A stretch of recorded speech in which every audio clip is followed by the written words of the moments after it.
po yung sinasabi ko, ka-micro, na traditional way sa pagpahinog ng saging. Ito, dahon ng kakawati. Yan, kailangan lalagyan natin yan, landahan.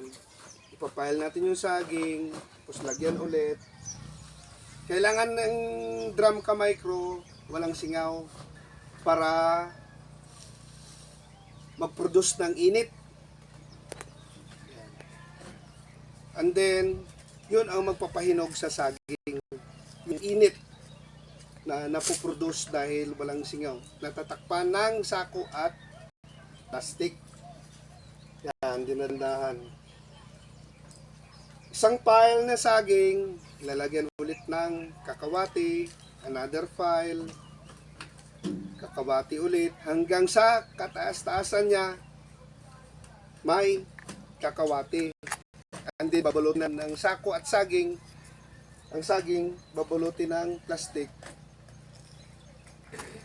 Nang sa ganon, mahinog siya for 3 days.